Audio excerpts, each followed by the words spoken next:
নমস্কার, আমি অনন্যা। আজকে তোমাদের জন্য নিয়ে এসেছি ঝরঝরে বাসন্তী পোলাওয়ের একটা রেসিপি।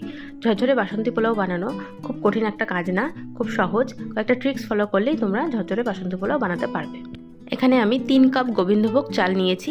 চালটাকে প্রথমে ভালো মতন ধুয়ে একটা থালার মধ্যে ছড়িয়ে দিয়ে সেটাকে ফ্যানের হাওয়ায় ভালো মতন শুকিয়ে নিতে হবে। এখানে দেখতেই পাচ্ছ কতটা ভালো মতন শুকিয়ে নিয়েছি আমি।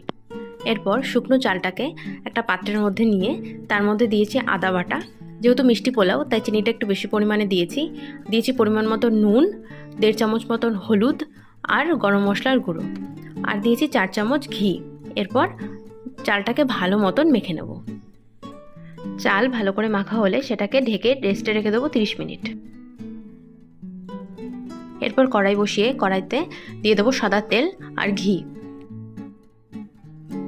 এরপর কাজু কিশমিশ ভেজে নিয়ে সেটাকে না তুলে একটু সাইড করে গরম মশলা ফোড়ন দিয়ে দেবো। গরম মশলা ফোড়ন দিয়েই আমরা মেখে রাখা চালটা দিয়ে দেবো। এরপর চালটা ভাজতে ভাজতে তার মধ্যে দেবো 2 তেজপাতা আর কটা চেরা কাঁচা লঙ্কা। চালটা ততক্ষণ ভাজবে যতক্ষণ চালগুলো অনেকটা ট্রান্সপারেন্ট না হয়ে যায়। দেখলেই বুঝতে পারবে যে চাল ভাজা হয়ে গেছে, চালগুলো অনেকটা ট্রান্সপারেন্ট হয়ে যাবে। এরপর আমাদের দিতে হবে জল। জলের পরিমাণটা হবে চালের পরিমাণের দ্বিগুণ। এখানে আমরা 3 কাপ চাল নিয়েছিলাম, তাই 6 কাপ জল দেবো। জলটাকে গরম করে চালের মধ্যে দিয়ে দেবো। ব্যাস, এবার ঢাকা দিয়ে দেবো।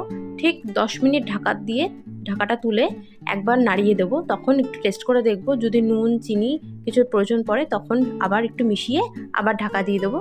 ঠিক 4 থেকে 5 মিনিট পর আবার ঢাকা তুলে একটু নাড়িয়ে চাড়িয়ে গ্যাস বন্ধ করে দেবো।